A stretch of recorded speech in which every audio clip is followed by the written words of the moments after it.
Hey there, Jeff Lerner here, and I am going to quickly take you on a guided tour of my bookshelf. Unfortunately, we cannot do a live tour of my bookshelf because, as you may be able to see in the background, I'm actually on a cruise ship right now, taking my family on a cruise, so I don't have my physical bookshelf. So instead, I've put together some slides to take you through 5 of my favorite books, 5 books that changed my life that are not the usual books that people talk about. So let's dive in. The first one is a book called Outwitting the Devil, The Secret to Freedom and Success. Now, one of the usual books that would be talked about in a books that changed my life type of video would often be a book called Think and Grow Rich, which is also by this author, Napoleon Hill. It's his much more famous book. But Outwitting the Devil, I would say, actually probably had an even bigger impact on me, which is saying something, because Think and Grow Rich was pretty powerful for me. But Outwitting the Devil is a conversation, a fictional conversation between Napoleon Hill and the devil himself. Now, this is not a book that you have to be overtly religious to get into. The devil simply represents, the temptations and the flawed thinking of humans that keeps us from achieving our full potential.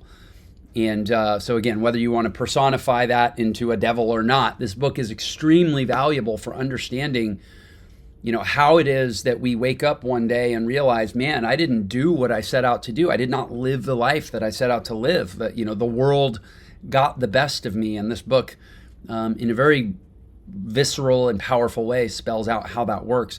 Some of the key concepts that it takes you through. First of all, faith versus fear. I think a lot about fear, and this book does a very, very powerful job of helping us understand fear.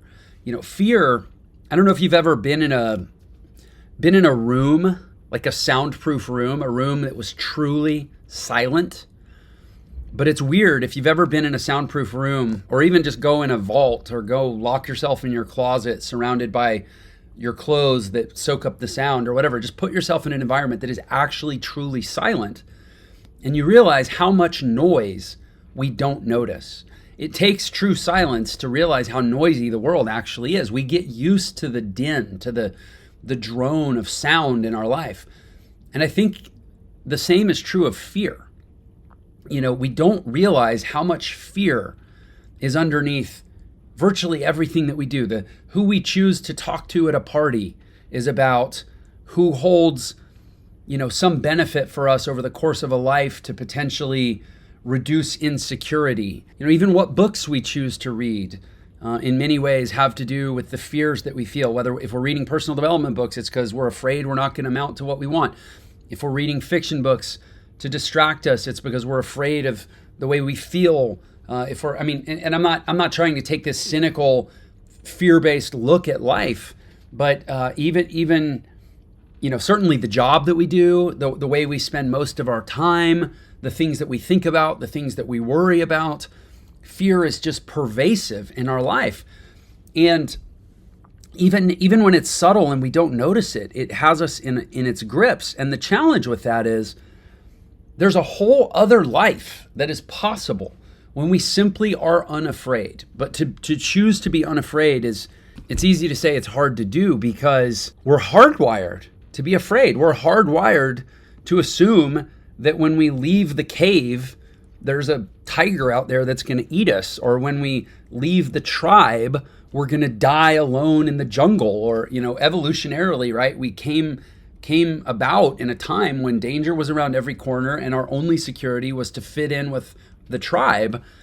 And so anything that feels like standing out, sticking out, stepping up, the tallest nail gets the hammer kind of thinking is triggers fear. But I believe, just as they say the long arc of history bends toward justice, the long arc of history bends toward equality, I believe that the long arc of history bends toward faith, stepping out in faith and believing that who we were created as. There's a reason that we have all these unique properties and characteristics and personality traits and desires and dreams and passions. There's a reason for all that. We were not given imagination. We were not given personality. We were not given creativity. We were not given a longing to express ourselves as some cruel joke that we're not supposed to use. We were given those things so that we would overcome fear, to find faith in something, faith in ourselves, faith in a higher power, faith in a better future, faith in something, faith that leads us to live a life that matters and that doesn't end in the regret and the woulda, coulda, shoulda of what could have been if we hadn't been defined by fear. Extremely powerful how this book helps us understand how fear is, it's not the big scary boogeyman fear. It's not Freddy Krueger showing up at our house to slaughter our family or whatever Freddy Krueger does. I don't even remember those movies.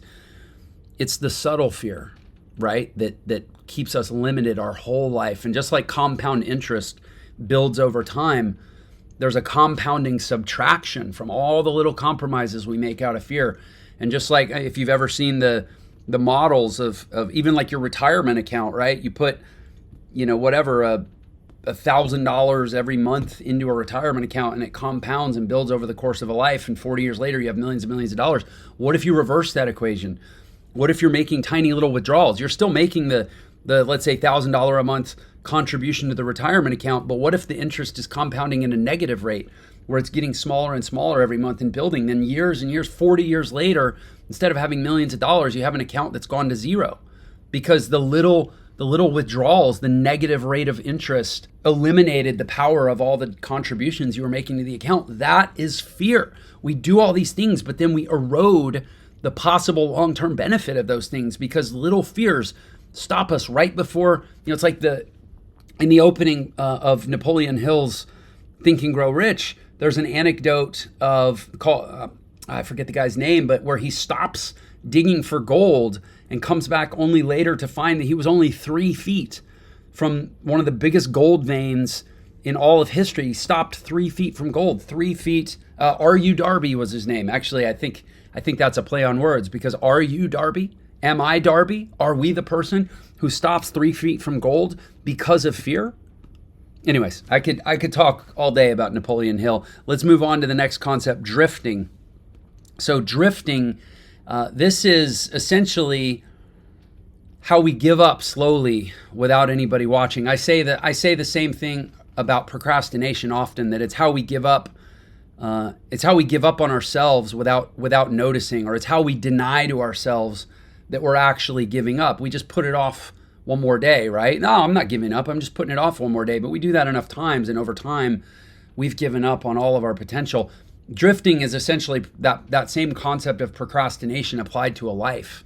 Drifting to and fro, just going here and there and not living a life of intention and design and choice and purpose and focus and drive.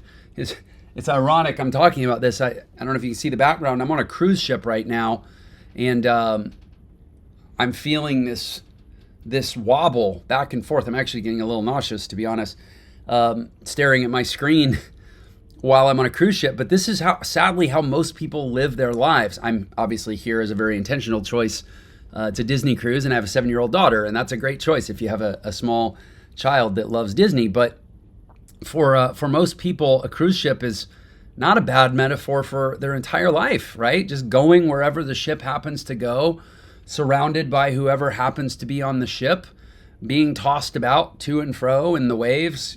Sunny days are nice, rainy days are poor, and really having given up much determination or choice in the quality of our life and the direction of our life.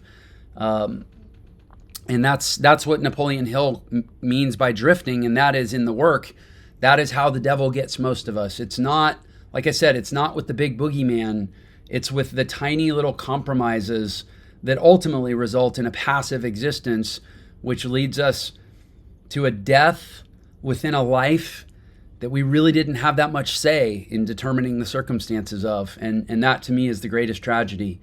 The idea that with the one round that we get here, we didn't make the most of it.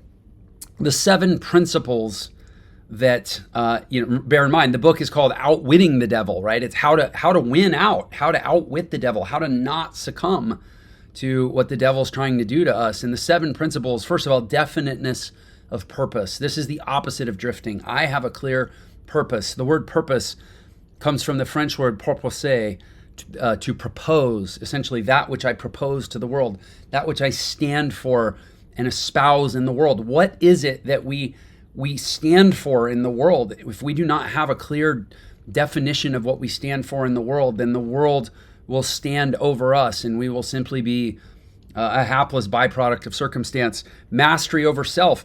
Even if you have definiteness of purpose, but you have not mastered yourself, you've not chosen a lifestyle of excellence and self-mastery and deliberation and intention, then your purpose is essentially just a vision that you stare out at longingly and have no real ability to move toward. It's hard. I know it's hard to master yourself. I mean, it's a work in progress. Nobody fully achieves it, but to determine, to commit that I'm going to get mastery over this self. I'm not just going to be this biological mishmash of urges and ancestral desires and lack of mental discipline and fear that's promulgated by neurological chemicals that were programmed tens of thousands of years ago. And I'm going to let myself be constantly distracted in a world that is constantly eroding my attention span and throwing stuff at me all the time, and wasting away dozens of hours a week on social media and streaming videos, and not getting to the gym, and not practicing intentionally the ways of communicating and the ways of being and the ways of managing my energy in the world that allow me to connect and have amazing relationships and high functioning relationships, and not being meticulous and masterful about my environment and who gets invited in and who gets pushed out, and how to do so in a way that doesn't foment conflict but still gives me control over my environment. It is so much more than just like learning a few skills to make money on the internet or with business or get a promotion at work. Like, mastery over self is a life commitment that sadly most people don't make. And not to be rude, but geez, I was up at the pool earlier, and it's a cruise ship, what can I say? But that saying, in the land of the blind, the one-eyed man is king. I've been feeling a little out of shape and off my game lately, but God, I was up at the pool, just, man, people have really let themselves go in this world. And again, the physical, I'm not trying to be rude, but the physical, like, we can't kid ourselves. The way we take care of our bodies is a proxy for the way we show up in life. And from the looks of things, most people are showing up in life very passive, very, very victim, very, whatever the U.S. food supply happens to give me to eat on a given day. It doesn't matter if it's loaded with, trans fats and simple processed carbs and stuff that I haven't even become informed enough to understand what it's doing to my body, even though all that information is out there and freely available. I'm just not willing to do the work to master myself. Again, I'm using the physical as a proxy for everything. And hell, this is a Disney cruise. This is actually a reasonably high-end environment. It's tragic what's out there, and you see it being passed down to kids.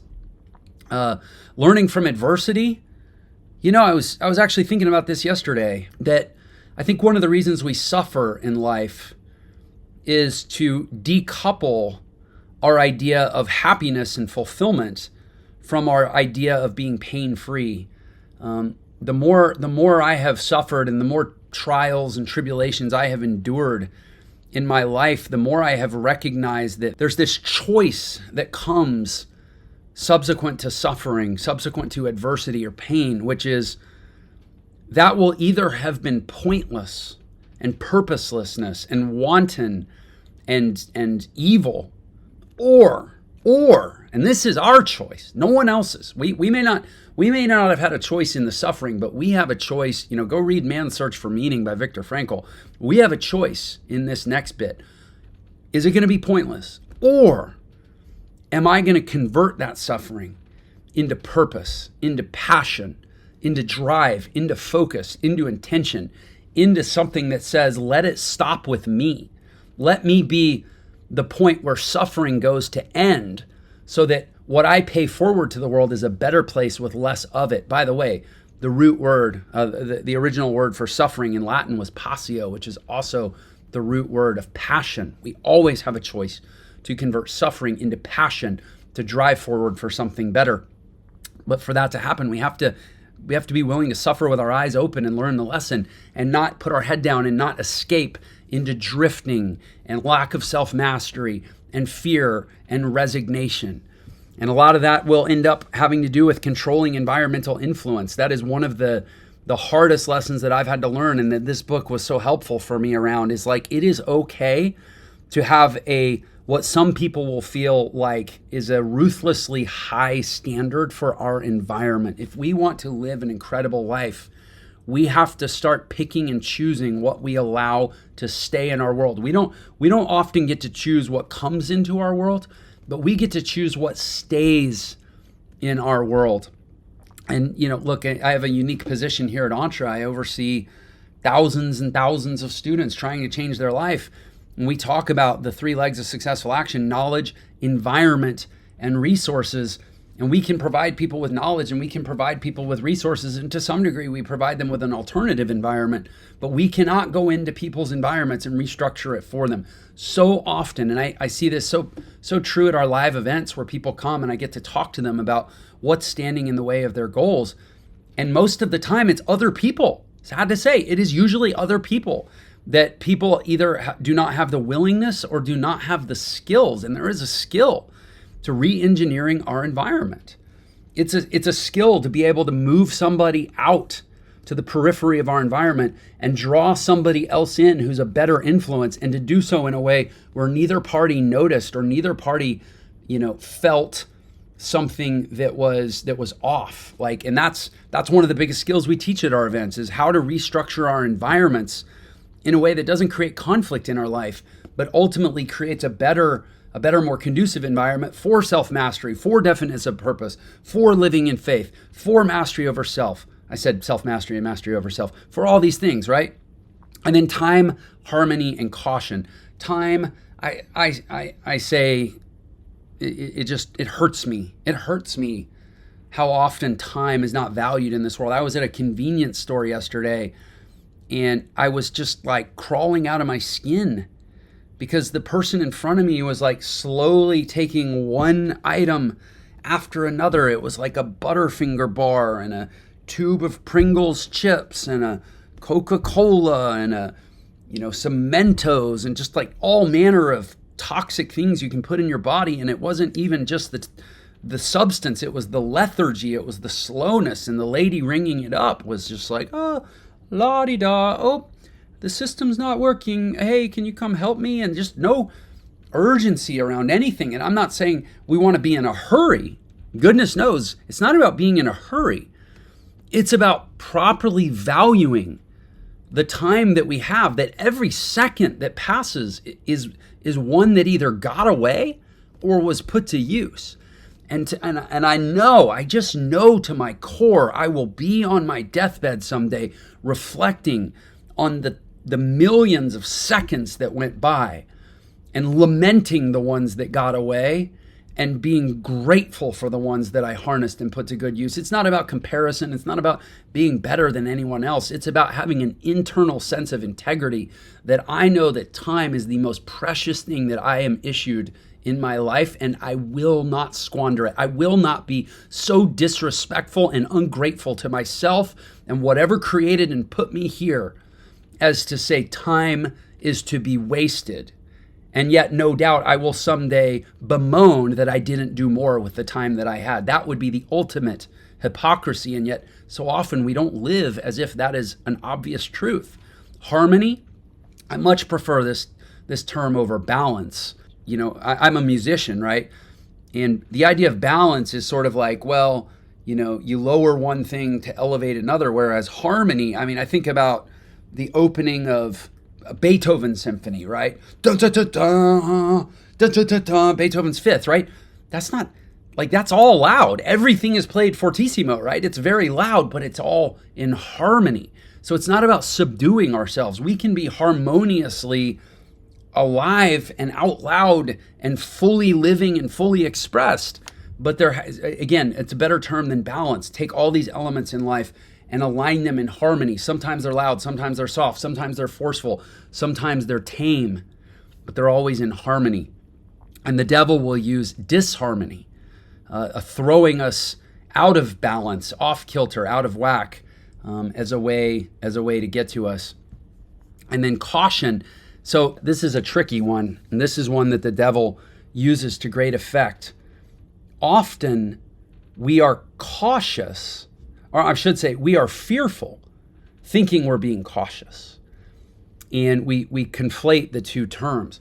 Caution for me is like being up in the crow's nest of a ship, looking out over the water. Like I said, I'm on a cruise. I'm using lots of nautical metaphors. Being up in the crow's nest, looking out over the water, watching for icebergs in the distance, watching for a marauding army that's coming to sink our ship, right? It's like keeping our eyes out for things that could throw us off, things that could cause us to drift, things that could contaminate our environment, things that could throw our habits off, things that could knock us out of alignment in terms of self-mastery and living this life of high intention. So often we think of caution as like, watching our feet, looking down, watching what's around us, and living in fear and playing small and being timid. That's not the kind of caution that Napoleon Hill's talking about. He's talking about being ever vigilant against the type of other people. And usually, I know it sounds almost misanthropic, but like the squandering of our life's potential usually takes place via relationships with other people. I don't know what else to say. And to be so hyper cautious about who and how we interact in our lives. Okay, Outwitting the Devil, incredible book. I'm going to try to move more quickly through these. You can tell Outwitting the Devil is one that I have a lot of strong, passionate feelings about. The next, and I actually just finished this book. This is the first authorized biography of Elon Musk. I want to say it was published maybe in 2016. There's actually another biography that just came out by Walter Isaacson. This one was written by Ashley Vance, who, interesting side note, I actually went to high school with Ashley Vance, but I had no idea of that when I downloaded the book, and then I saw the name and the spelling. I'm like, oh, that's a rare spelling of that name. I wonder if, and then I looked it up, and sure enough, guy I went to high school with. Kind of crazy. But anyway, this was the first authorized bio of Elon Musk, based on over 30 hours of conversation, and I love knowing that Elon Musk was a bullied kid. I was a bullied kid. Steve Jobs was a bullied kid. Bill Gates was a bullied kid. A lot of the great, most iconic entrepreneurs were bullied kids. Einstein was a bullied kid, and I'm not saying that I compare myself to any of those people, except insofar as, like I said earlier when I was talking about Outwitting the Devil, that when you suffer, especially when you suffer at the hands of other people, it teaches us some of the most essential lessons about life, about how to channel the pain and the confusion of suffering at the hands of others, especially when it's seemingly pointless, and how to channel that into, again, that gives us life's fundamental choice to be defined by it or to channel it into the pursuit of something better. And that's what I took from this story, that Elon essentially was so appalled by the state of man. He's now spent his entire life, and I know he's a polarizing figure, and I know it's easy to hate the richest man in the world, and not everybody loves him, but when you really understand what this guy does and what drives him and what he's defined by, he's literally on a mission to save humanity. And you think about it, a humanity that was so cruel to him all through his childhood, and yet he came out of it saying, I'm going to save this species that I probably many times have cursed that I even have to be a part of. And yet he's transformed that suffering into a desire to save it. And he's revolutionized 3 industries: solar through Solar City, automotive through Tesla, and space travel through SpaceX. I mean, it's epic what he's done. And what's so cool about it is it's all, even those 3 epic companies and projects and industries that he's transformed, they're really just one thing. It's one theme for all the work that he does, which is to save mankind by making us a multiplanetary species in case we actually destroy this Earth, which seems to be like maybe a possibility. I don't know. He's basically saying, I don't know if it's going to happen or not, but if it does, we're going to be pretty darn screwed if we don't have a backup plan, and nobody else seems to be up to this. So think of all the problems that had to be solved. Energy, transportation, making everything commercially viable and economical, getting it to where the private sector can do this work that governments are far too inefficient and whimsical to ever do for us. I love how flippin' unreasonable the guy is. One of my favorite quotes is by George Bernard Shaw that says, "The reasonable man adapts himself to the world." Stop right there. The reasonable man adapts himself to the world. Darn it, if that just isn't what most people do. The unreasonable man persists in trying to adapt the world to himself. It doesn't say the reasonable man adapts himself to the world, the unreasonable man adapts the world to himself. That would be way too simple. I'm a pretty unreasonable person, and I know it is not that simple to adapt the world to myself.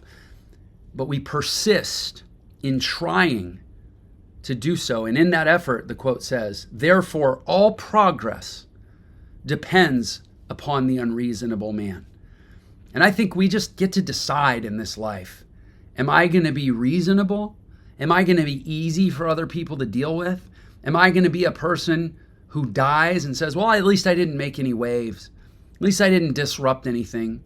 At least I didn't make too much trouble for the status quo. I mean, admittedly, my life only mattered to a tiny number of people, basically the people that I birthed and kept alive until they were able to fend for themselves. And maybe I was kind. Like, I'm not poo-pooing kindness. I'm not poo-pooing family. I'm not poo-pooing doing the basic set of things that constitute decency and productivity and value in the world. But I'm saying on top of that, we all have an opportunity, even if it's, it's like Mother Teresa said, not everybody's going to get to do great things, but everyone can do small things with great love. It could be unreasonable to simply wake up, go through our morning motions, have a bunch of stuff go wrong, have a really crappy day, and say, or have a really crappy morning, but say, I am still going to be unreasonably unwilling to let my circumstances define my mood, and I'm still going to go to work today, and I am just going to love everyone that I see. I am going to project so much enthusiasm and spirit and heart and joie de vivre, because at the end of the day, it could be worse. I could be dead. I could be sick. Somebody out there has it worse. And today I'm going to be unreasonable in my unwillingness to let myself be brought down. And you take that idea and you amplify it to varying degrees, and you start to realize what human beings are truly capable of. And that's what I love about what he shows us all is possible. Asking the right questions. He's very adamant. He says over and over in his works, or in his work, or it's not about the answers we get, it's about the questions we ask. Asking better questions is how you solve bigger problems. And if he is nothing if not determined. I love how determined he is. It's an inspiration. The next book I want to cover is called The Fighter's Mind, Inside the Mental Game. This Sam Sheridan basically goes into the trenches with some of the toughest people on earth: martial artists, wrestlers, ultra marathoners, all different types of mixed martial artists. There's jiu-jitsu fighters, Muay Thai kickboxers, and so forth. And he really tries to get in their head of like what, not only what makes these guys tick, but what is it within them that is actually present in all of us that they've simply chosen to focus on more, but that we can all bring back into our lives and understand that they're human too. They're not different than us. People that live on what we consider the edge. You could say these are unreasonable men and women in their own regard, but that whatever it is that they live with and do every day is inside of us too. It's simply a choice. And there's a lot we can learn from that. I love this book. I've read this book multiple times. I will read it many, many more times again. I just love these stories. The idea that challenges equal growth, to become so grateful for challenges, is a really hard perspective. I know. I mean, it's easy to say, but a lot of people, when you're going through something that is brutally painful. I've been going through some really tough stuff in the leadership of ENTRE lately, stuff that's required a lot of difficult conversations and a lot of hard choices, and to constantly be coming back to gratitude for the challenges because of how they grow us is difficult. But these fighters, they do it by the minute. I mean, training 6, 8, 10 hours a day where every 5 minutes is a test of the will, and you want to throw in the towel hundreds of times a day, but to stay in gratitude and stay in action because you know that you're growing and that is our calling. That is really the only thing we're on this earth to do. Biologically, psychologically, and I would say in every logically, we are either growing or we're dying. And that means we should be grateful for challenges because they're the only way that we don't die, because without challenges, we can't grow. And if we're either growing or dying, then challenges are literally life. They're the antithesis of death. Anger produces weakness. This is such a critical one. I say all the time that, ultimately our ability to achieve our dreams comes down a lot to the wiring of our nervous system and our ability to regulate our nervous system amidst challenges, basically amidst stress. Our ability to tolerate stress, what feels like stress, because the life of our dreams is going to be on the other side of extreme discomfort. And that's a truism for every human on earth. And our ability to tolerate that discomfort really comes down to our nervous system. I see it all the time in people trying to pivot into entrepreneurship or create a different kind of life. And it's not a technical limitation. It's not an inability to grasp the technology or the concepts. It's not even a discipline or time management thing often, except insofar as an inability to regulate and tolerate discomfort within the nervous system results in a time management issue, because people throw up their hands like, I can't take it anymore. I can't do it anymore. I don't want to, right? Because we get angry, we get frustrated. And so we immediately cut off our potential. We literally kill our potential future life. We murder our future self in the moment by getting angry or frustrated because we have not developed the ability to regulate our nervous system through stress. And that is how most people fail.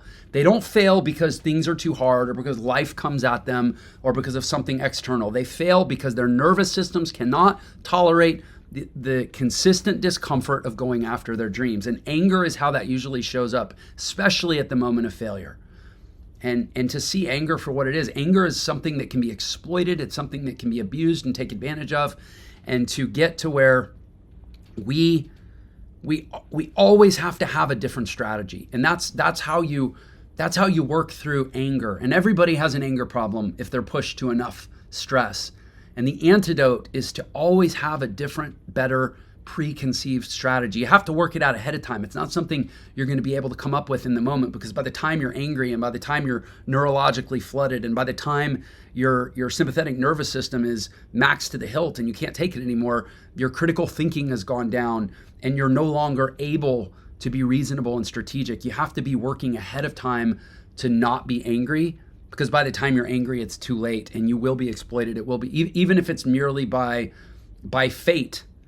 Like I said, the future potential of your life will be destroyed. It will be obliterated in a moment of anger and frustration. And with these fighters, we see that played out on a physicalized scale, right? They get angry in the ring, boom, it's over. Their opponent will exploit them. Their opponent will knock them out. Their opponent will end their career in a moment of anger.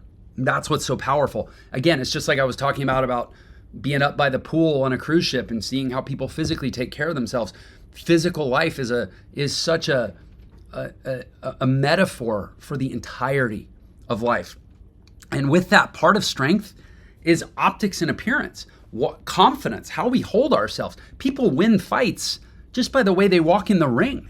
The intimidation and the confidence and the power that they exude will sometimes literally daunt their opponent into submission before the bell even rings. Right? And that we can show up that way in our life. We can make that same choice in our life. We can show up to life in a way that says, bring it, I'm ready. And that is a very real part of strength. There's an element where, it's kind of like, it's not fake it till you make it. It's be it till you see it, right? You show up a certain way, and over time, that way of being manifests. There's a concept, be, do, have, that you may have heard me talk about at length, that first we have to be the way that the person is, who will then do the things that the person does, who will then have the things that the person has that are what we want. It starts with how we be, and then that will lead to what we do, and that will result in what we have, and how we show up, how we walk into the ring, so to speak. is a huge part of strength.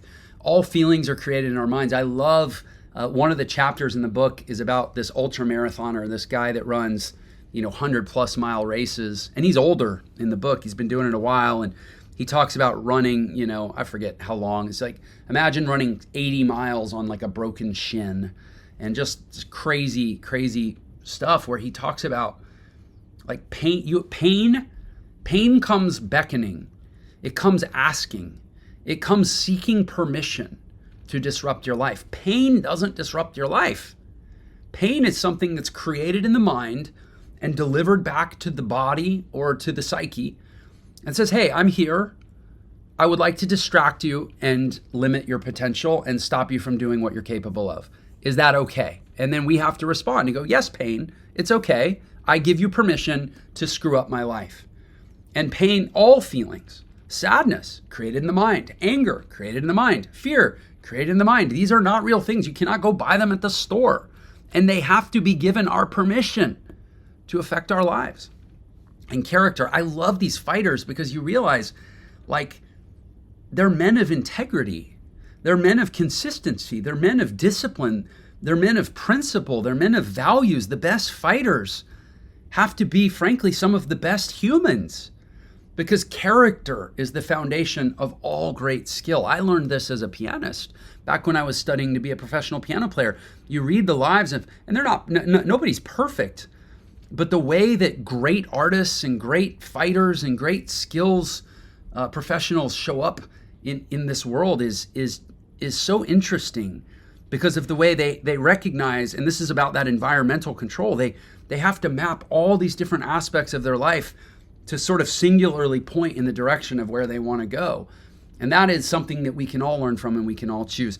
Ego being the enemy of discipline. Again, it's kind of like pain. When pain comes asking for permission to disrupt our life, what it's really saying is, hey, you're really important. You're really a big deal. You're really something special.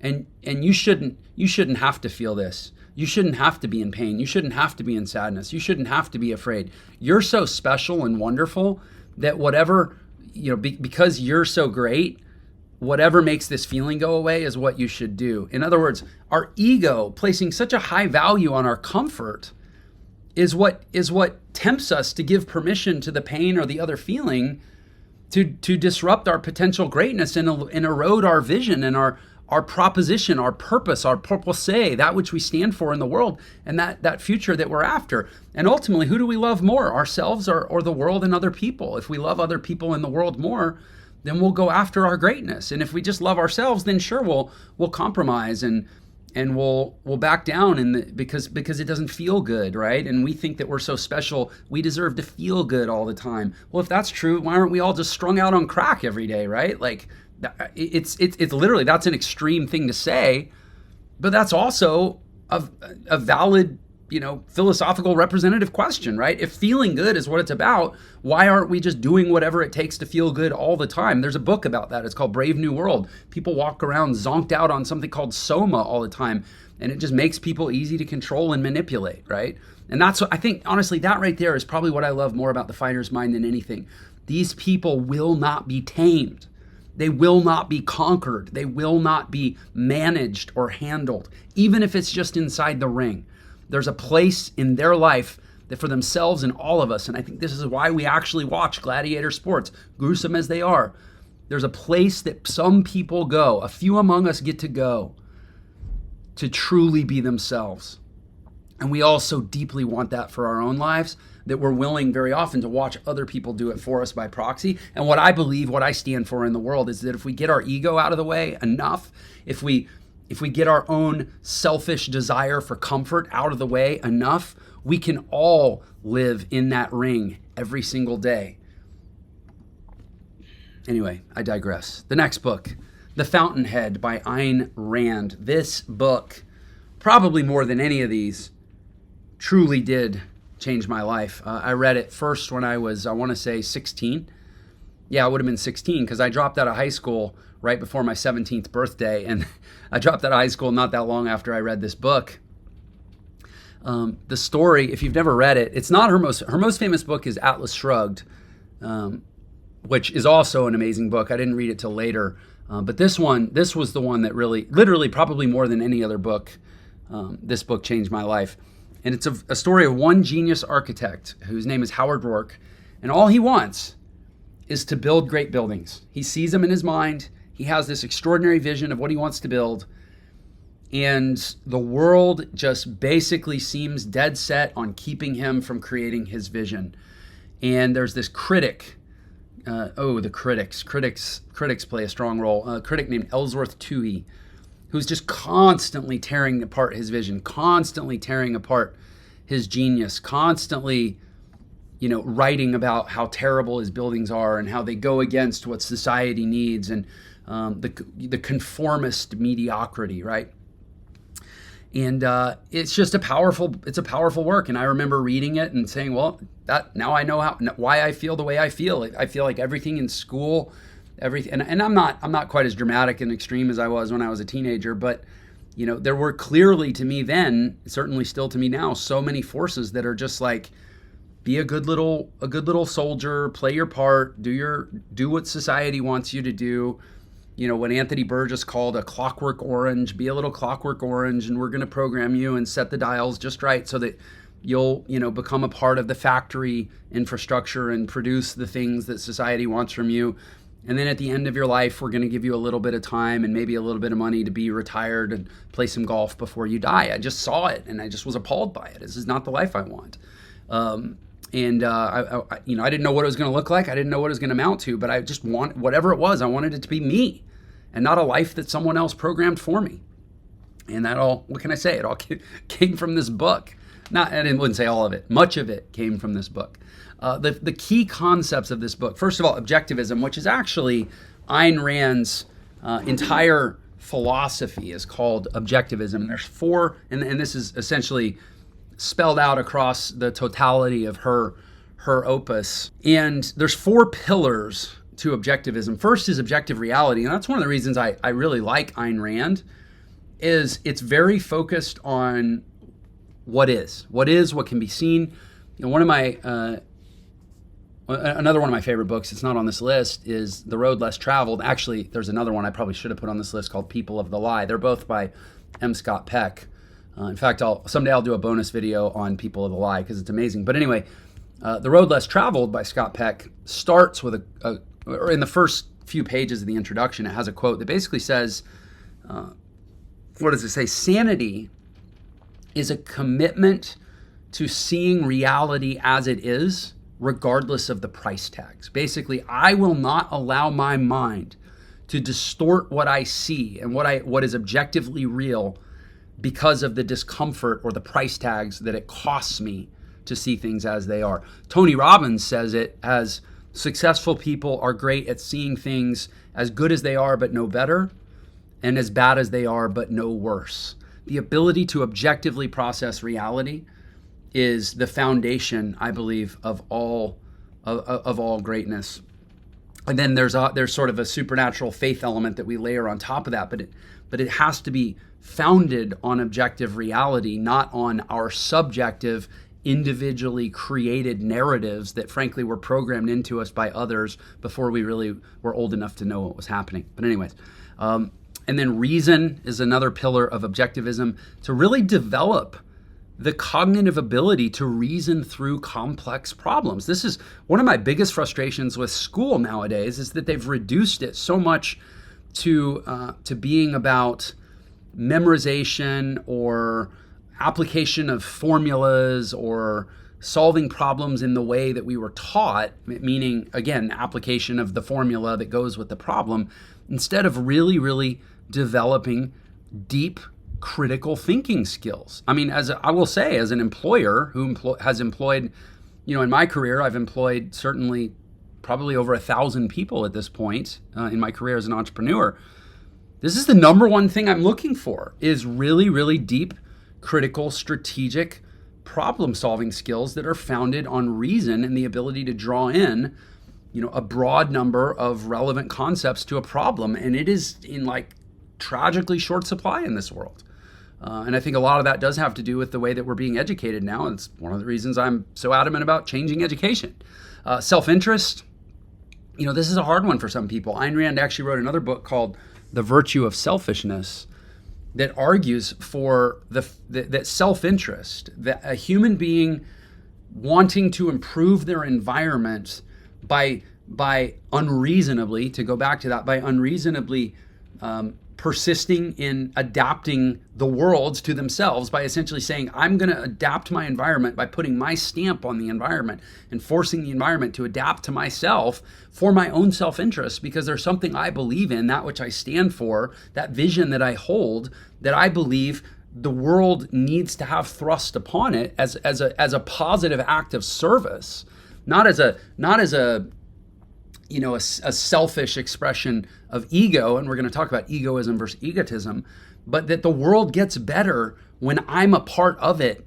And the more I am indelibly and largely, imprinted into the world, the better it gets. And by the way, with that comes a responsibility to be of the caliber of human being that is actually worthy to make that statement, and not have it be a selfish, deleterious thing to say, oh, well, I'm going to imprint myself on the world, but deep down we know that actually makes the world worse. We need to be of a caliber person where I'm going to imprint myself on the world, and that's actually going to make the world better. And in my self-interest for doing so, I actually serve, right? Just like Howard Rourke, at the end of the day, it was his vision, but it was all of society that would benefit from his vision if they would just get out of the way and let him build his damn building that he could see in his mind. And then laissez-faire capitalism, which essentially laissez-faire, to let it be in French, is like let it be. Let the natural processes of capitalism play out. We have a hijacked form of capitalism that so often gets used to slander all of capitalism. That's really corporatocracy. That's about large interests, stamping out the opportunities and the interests of the call it the little guy, right? We do not live in a world now of laissez-faire capitalism. We live in a world now of sort of like almost megalomaniacal capitalism that's controlled by these giant and very few in number corporate interests.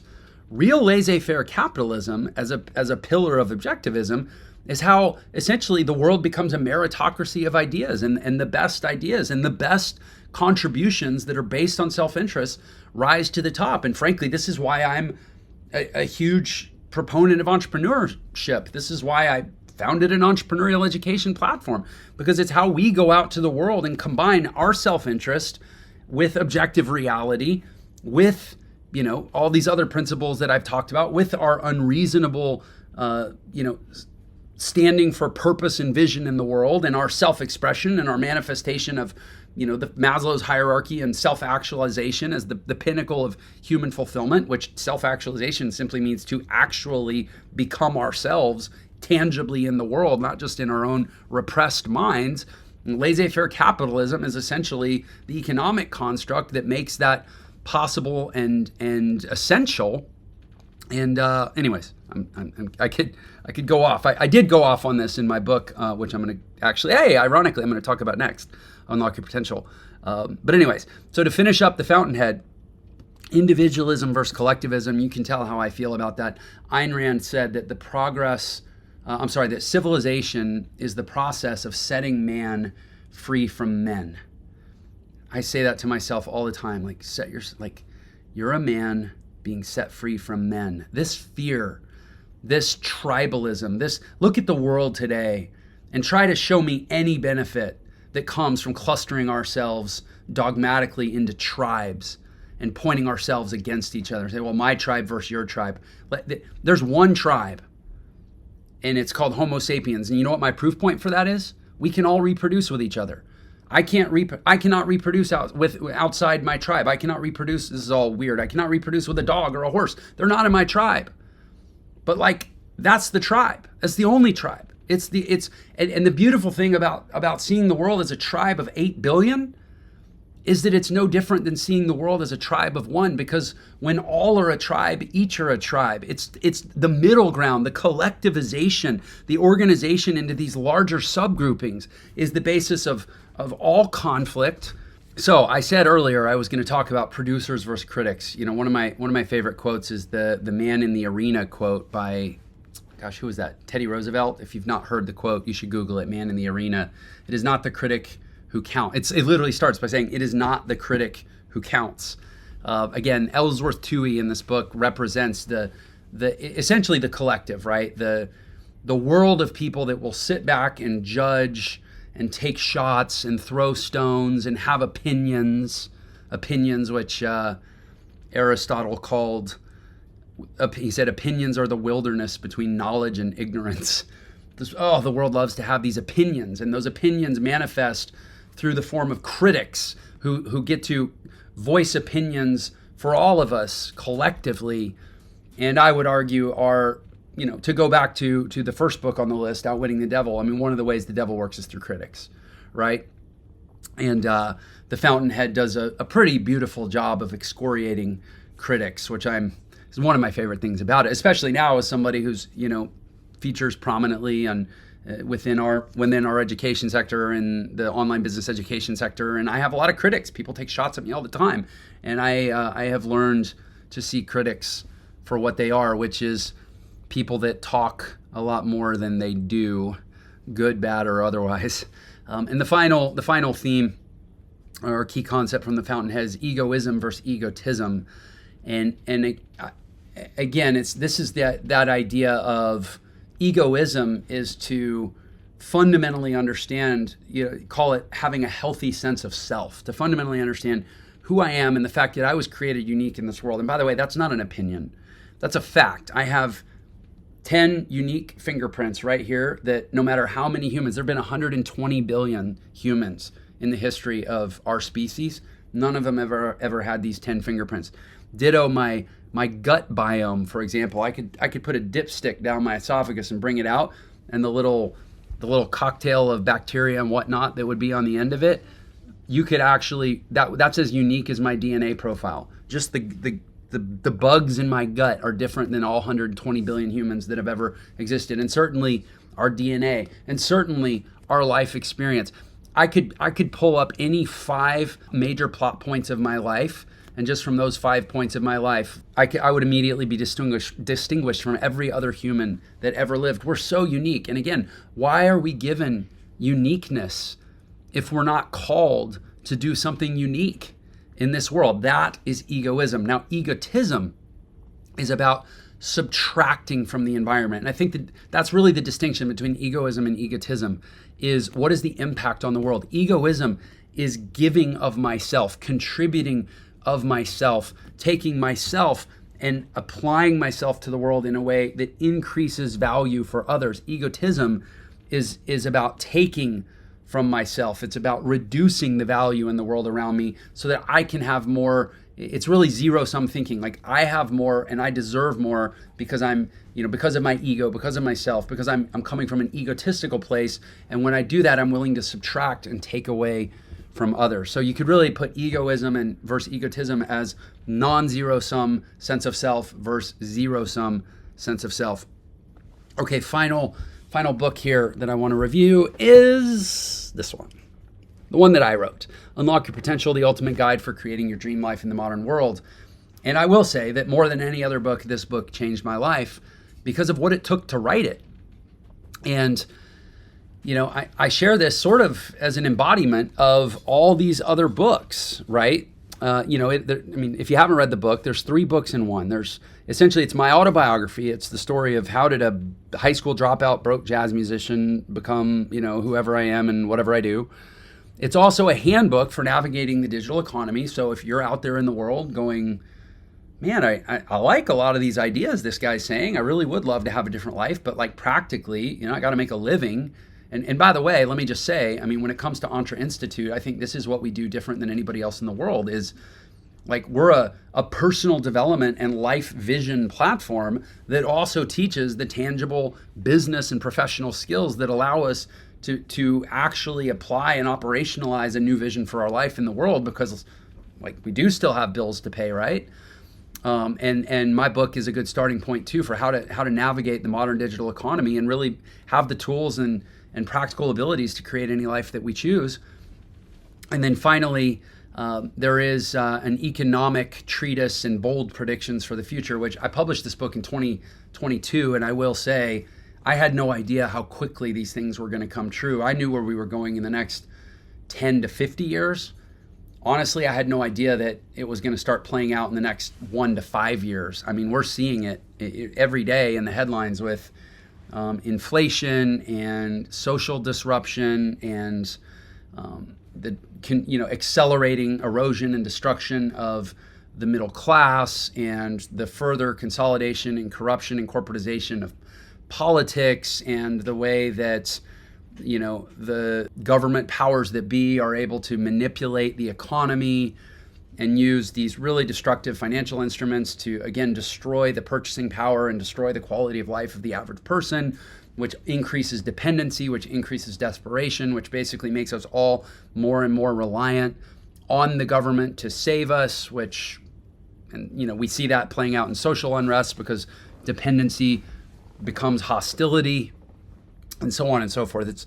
It's actually a very optimistic book that will empower you and give you a lot of really positive tools for your life, but there is a certain element to it that's sort of starkly realistic and perhaps a little bit hard to process. But again, asking the right questions. If we're asking the question of like, how do I afford a steak when it's 21% more expensive than it was 2 years ago? I mean, that's a reasonable question, but the better question is, in a world where steak is 21% more expensive than it was 2 years ago, how am I ever going to be able to retire in 40 years? But then perhaps an even better question still is, how did the world ever get so bought in on the concept of retirement? Because doesn't that mean that we're all doing work that we can't wait to stop doing? And have we abandoned the idea that there could be productive and fulfilling work that actually creates life and creates fulfillment, and then in fact we're better off to get to keep doing than to stop doing? Because did we know that there are actually other cultures, other civilizations that don't even have a word for retirement because they never installed a factory production model where most people are expected to trade their most productive years and time for what little bit of money would allow them to ultimately pursue their hopes and dreams and life's purpose at the end of their life? What if our entire life could be our life's purpose? Again, that's an elevated question. What about, so look at same issue, three different questions, right? Issue 1, steak has gotten really expensive. Issue 2, retirement in a world where steak has gotten really expensive. Question 3, the fundamental idea of retirement at all, right? So again, the questions we ask will produce better answers. The key concepts in this book, probability versus possibility, that's ultimately up to us. I talk a lot about man-made odds versus math-made odds. Look, if you're sitting down to, at a craps table to roll the dice for your future, that's math-made odds. You don't get a say in those odds. But there's a lot that we can do to shift the odds in life by simply how we show up, the character and values that we exhibit on a daily basis. Again, just head up to the pool, right? Most people are not consistent. Most people are not disciplined. Most people are not intentional. Most people are not methodical. Most people are ruled by fear. Most people do not walk every single day in faith. You start implementing those elements into your life, you completely redistribute the odds as far as what is probabilistic for yourself, not for others. If you're looking to the world at large to try to extract the probabilities of what is true for you, you are giving up way too much control in your life to the aggregation of the choices that other people are going to make. When you take it all in-house and you commit to being the way that, like I said, be, do, have, be the way, so you'll do the things to have the things that you want, you completely shift from probability to possibility. And don't let anybody tell you otherwise, because if other people are just informed by what's going on around them and then they want to inform you with the same, then they're just insisting that you give up on your own potential. And by the way, the broken system, the next bullet point there, that is this massive institutionalized societal construct that does this for us, starting when we're children, when we're too young to notice, and we haven't been exposed to the ideas that would allow us to resist it. That is why ENTRE, in so many ways, is a remedial education system to unwire the damage done by the traditional education system, because sadly, they're not inviting us into kindergartens yet. We don't get to kids before they do. And that's why we have so many adults, almost 300,000 adults in the 4 years since we founded Entre who have come to us and said, I know there's a better way.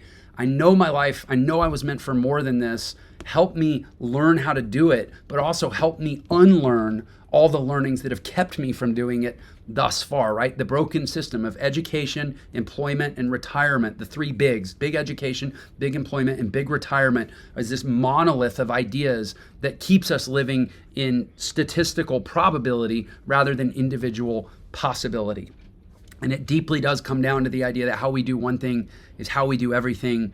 Life design and living a life operating system. Basically, we can make the unreasonable reasonable. We can make the improbable possible by organizing our life to be more efficient, more optimized, more effective, more productive, more directed, and more goal-oriented than most people. And again, we elevate ourselves out of the masses into what's possible at an individual level.